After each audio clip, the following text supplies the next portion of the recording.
Nah, ini matras untuk pembuatan rangka rekan-rekan semua. Nah, kita harus punya matrasnya dulu atau buat untuk mengemal ya, supaya nanti kita bisa mengukur secara posisi, secara sempurna gitu ya.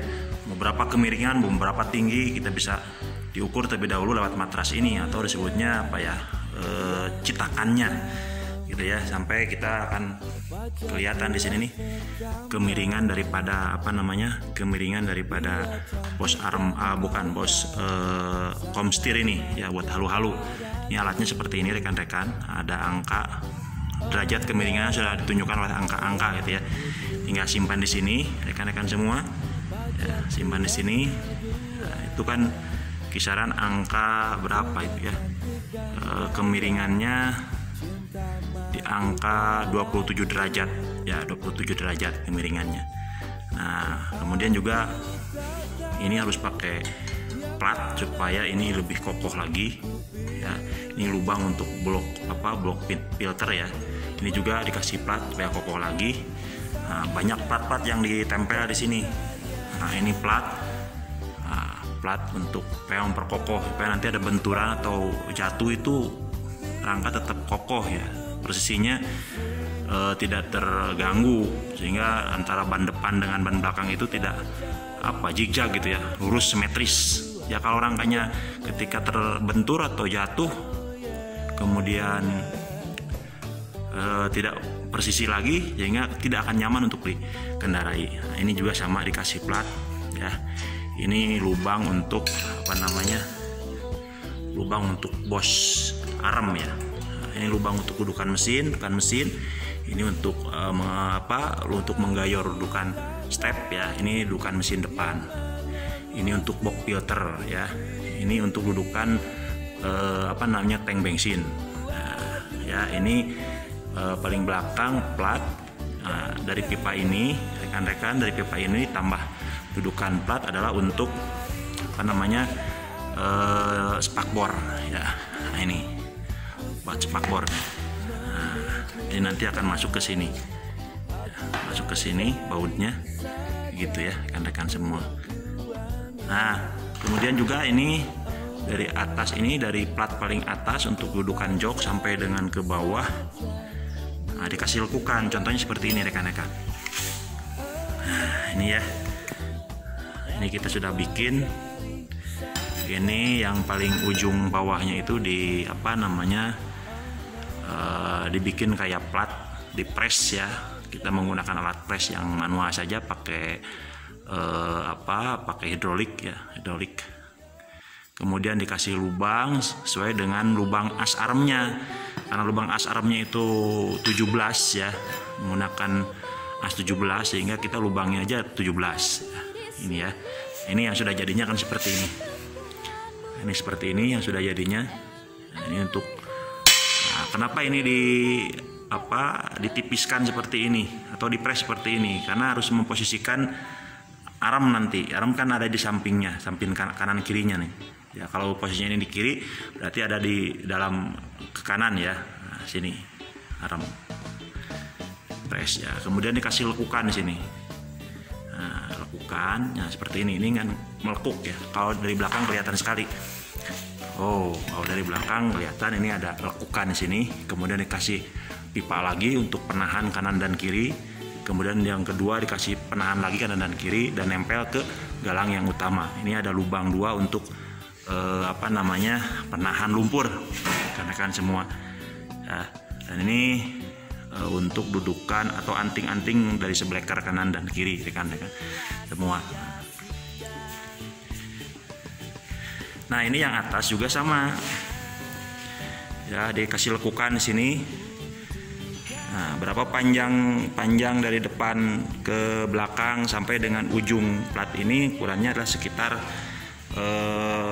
berapa tadi 46 lah, 46 sentian ya, atau 48 tergantung seleranya. Kalau umpamanya rangkanya akan dipendekin dan spakbor belakangnya akan dimajukan ke depan, berarti ini akan lebih pendek lagi, pendekkan semua.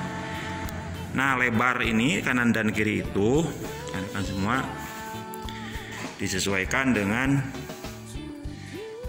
kebutuhan bodinya, covernya. Nah, ini kan, nah ini bakbor belakang gadget new ya.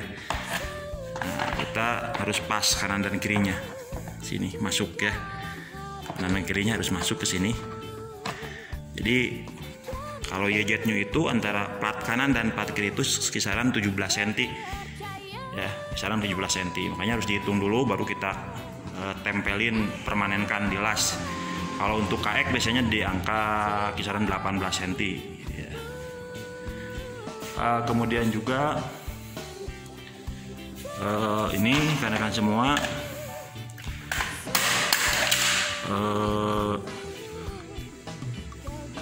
tebal plat ini ya, tebal plat ini harus tebal karena ini tumpuan antara besi atas dengan besi bawah tertahan dengan plat ini. Karena ini motor bukan motor untuk harian ya, tapi motor untuk betul-betul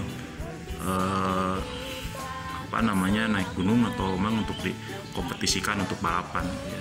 Dia harus betul-betul kuat. Plat-plat ini menopang setiap pipa-pipa yang menempel gitu ya. Ini pipa utamanya harus tebal rekan-rekan semua ya. Ini pipa utamanya udah dikasih lekukan tebal rekan-rekan.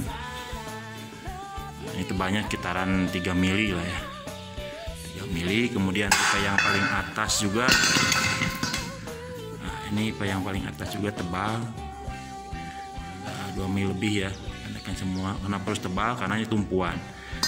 Nah juga belum itu kita harus mempersiapkan untuk plat dudukan mesinnya nih ya. Ini buat dudukan as armnya. Nah ini sudah dikasih lubang untuk pijakan rem ya. Ini untuk lubang untuk arm, as arm ya. Jadi sudah siap nih kanan dan kiri rekan-rekan semua. Kanan dan kiri disiapkan. Itu ya. Nah, berapa ketebalan plat ini? Nah, sering kali orang bertanya berapa tebalnya. Tebalnya ya kalau untuk lihat standarnya itu kisaran 3 mili ya. 3 mili. Kalau terlalu tebal nanti rangkanya akan berat. Kalau terlalu tipis nanti tidak akan kuat untuk menopang mesin dari motor ini, sehingga untuk standarnya itu ya kisaran di 3 mili ketebalan plat ini ya. Ini sudah ada lubang-lubang, tinggal ditempelkan ke besi pipa utama ini yang dikasih lekukan 1 dan 2 ya, lekukan ini itu kan semua. Nanti kita akan bikin videonya untuk bagaimana cara melekukan dan berapa senti antara as komstir sampai lekukan yang pertama, lekukannya berapa derajat, lekukan kedua berapa senti bawah, sehingga hasilnya nanti akan seperti ini rekan semua. Nah, ini ya, nah gini ya, ini depan, ini box filter di sini, ini belakang, ini dudukan mesin di sini ya. Kemudian yang paling atasnya ini pipanya begini.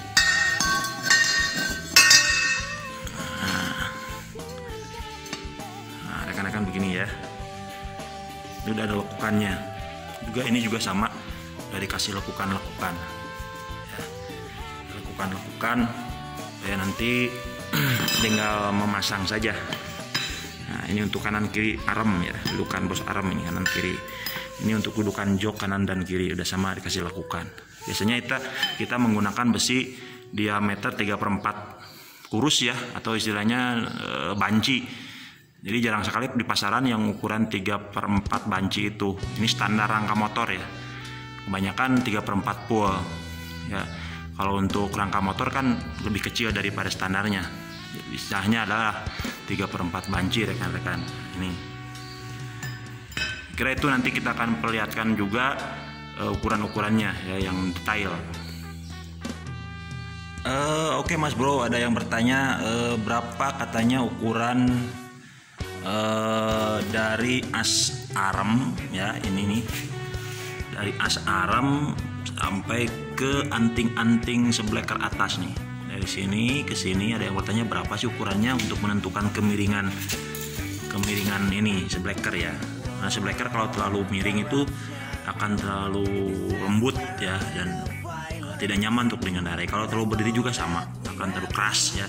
Jadi harus kemiringannya harus diperhitungkan dengan yang nanti lalu depan gitu ya. Antara kemiringan depan kemiringan belakang itu harus diperhitungkan, karena kenyamanan itu penting sekali, karena ini motornya motor untuk di jalur yang bukan jalur aspal ya, untuk ke gunung atau untuk kompetisi. Kemudian juga ini dari ujung arm ini sampai ke anting-anting sebleker ini berapa, ada yang bertanya berapa ukurannya ya. Nah kebetulan yang ditanyakan itu juga kita pas ya, ini menggunakan arm KJ nih, ini arm KJ ya, KJ. Dan kebanyakan orang kalau membuat bebek trial itu bebek standar ya, dari mesin Poswan atau mesin Jupiter, kebanyakan menggunakan armnya adalah dari KJ gitu ya. Kita akan coba hitung ya, ini dari as arm ini sampai dengan baut atau anting-anting sebleker atas ini berapa nih. Kita hitung, rekan-rekan semua ya. Nah ini di kisaran angka 26 ya, angka 26, ini ke 20 nya, ini 6 nya ya. Cara hitungnya dari ujung as arm sampai dengan anting-anting depan sebleker. Nah ini 26 ya, jadi dari sini ke sini itu 26. Kemudian kalau ini dari ujung arm sampai ke anting-anting ini berapa ya, tengah anting-anting ini kisaran 15 cm ya. Nah, ini 15 cm. Tahu begini ya, kelihatan angkanya, kelihatan semua. Ini baut sebleker itu kelihatan ya, menunjukkan angka 5 atau kalau keseluruhan itu 15 cm. Dari ujung sini ke sini ada 15 cm. Kemudian dari ujung as ini sampai ke anting-anting yang atas itu ada 26 cm. Itu ada yang bertanya seperti itu. Kemudian juga ada yang bertanya berapa sih tinggi dari permukaan tanah, dari sini ya, dari tanah sampai ke as arm ini, karena akan mempengaruhi tinggi mesin dari tanah ya, supaya nanti kalau ke gunung atau ke jalan yang terjal itu mesin tidak terlalu bawah ya, aman untuk dikendarai. Kita itu biasanya menggunakan ukuran ya. Nah ini dari bawah, dari posisi permukaan tanah sampai ke sini itu sekisaran 40 ya. Nah ini kisaran 40 cm, 41 cm ya, 40 cm dari bawah sini, tanah, permukaan tanah sampai ke sini kisaran 40. Nah ini, nah kisaran 41 cm. Jadi nanti akan mempengaruhi kemiringan arm ini. Kalau ini terlalu bawah, arm akan kelihatan datar ya, datar. Kalau arm naik berarti akan kelihatan miring, hingga akan mempengaruhi derajat kemiringan sebleker ini. Dan ini juga harus dihitung berapa panjang atau tinggi dari as arm ke anting-anting sebleker atas ini. Ada juga yang bertanya lebar, lebar ini, lebar dudukan jok. Nah ini sesuaikan rekan-rekan semua untuk cover bodinya. Kalau YZ lama dengan YZ baru itu biasanya di angka kisaran ya kelihatan ya, itu angka 15,5 dari ujung plat ke ujung plat, 15,5. Kalau pipanya kita di angka 17. Jadi ujung pipa ini kanan dan kiri itu 17 cm, ujung ke ujung pipa lebarnya. Nah kalau platnya, ujung plat kanan dan kiri itu kisaran 15,5 ya, kisaran di angka 15,5. Nanti akan pas dengan cover body ini, cover spakbor belakangnya. Kalau jet lama dengan jet baru itu sama. Kalau untuk KX ya kisaran antara pipa kanan dan kiri itu ada 18 cm. Ininya tidak pakai plat ini ya. Kalau KX itu langsung ke plat yang tumpuannya ke sini belakang satu. Kalau ini kan kanan kiri ada plat untuk YZ baru atau YZ lama. Itu rekan-rekan. Kemudian juga ada bertanya berapa sih kemiringan ini, kemiringan boskom setir untuk halu-halu. Nah ini hati-hati, jangan terlalu miring. Kalau terlalu miring akan kelihatan terlalu panjang ke depan ya, dan tidak nyaman. Kalau terlalu berdiri juga sama. Jadi kemiringan ini bisa diukur ya rekan-rekan semua pakai alat ukur ini ya, ada angka kemiringannya gitu kan. Angka kemiringannya kita menggunakan di sini biasanya di angka 27 derajat kemiringan ya. Ini juga tergantung kepada pakai halu apa, tinggi atau rendah. Kalau tinggi ya otomatis kemiringannya harus berubah. Makanya sebelum kita mau merakit, kita akan menggunakan kaki-kaki apa terlebih dahulu, ketinggiannya mau berapa, nanti dihitung, baru akan ketahuan kemiringannya dari setiap komponen. Kemiringan boskom setir, kemiringan daripada arm ya, itu akan kelihatan. Kita ini boskom setir ini menggunakan angka kurang lebih ya 27 derajat kemiringan untuk kom setir itu kurang lebih. Ini rekan-rekan semua. Udah ya, nanti kalau ada yang bertanya kita bahas kembali.